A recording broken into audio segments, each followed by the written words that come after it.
The Uganda People's Defence Forces Amendment Bill 2025 that was tabled for the first reading on the floor of the Parliament last week seeks to legalize army courts such as the General Court Martial, Division Court Martial and the Court Martial Appeal Court has raised concerns within the political fraternity, fearing its outcomes if the bill is passed.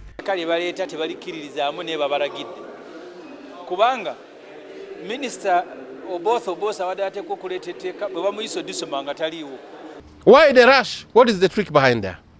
And again, this bill alone affects so many people, even main institutions of government, including the police, Uganda police, the Uganda prison, and the prisoners themselves. Public participation would even need the involvement of parliamentary visits to the prisons to talk to the prisoners, particularly those who have been affected with the DC trial in the military court martial. After the ruling of the court, which brought up this issue to Parliament, how many people were transferred from the military court martial to the civilian court system? How many, and what are their conditions? The bill is unconstitutional. The Supreme Court did not decide that Parliament should make law, good law, out of a bad law. The decision had two key matters for us to consider as Ugandans.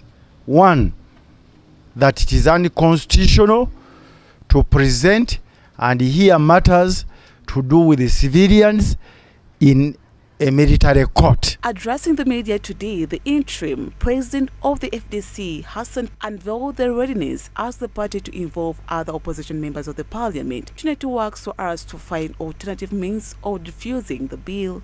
This whole bill should be rejected in its totality. And if it is passed in that way, even without our participation, we go to court and challenge it in court again. We are going to work also, talk to members of the NRM, because we have got also some people in NRM with the dissenting voices. We have been talking, we have been networking, and we are going to talk to them.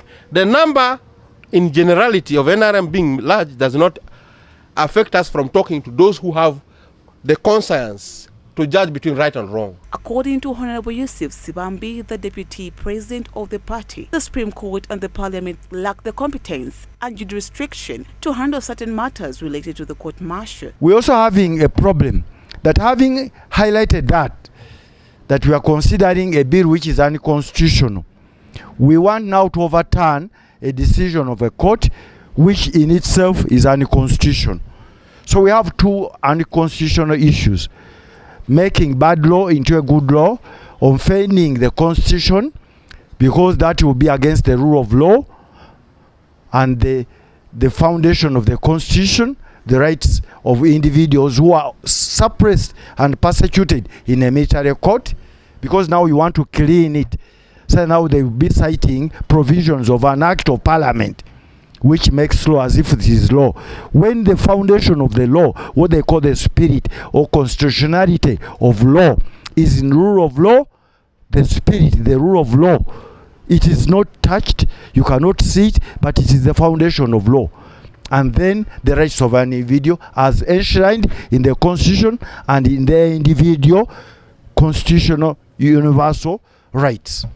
The UPDF Amendment Bill was designed to formalize the role of the military courts in trying specific cases, particularly those involving civilians found in possession of the military equipment or ammunition. The bill also proposes to streamline the composition of the defense forces, update the existing UPDF Act to reflect changes in the defense sector since 2005.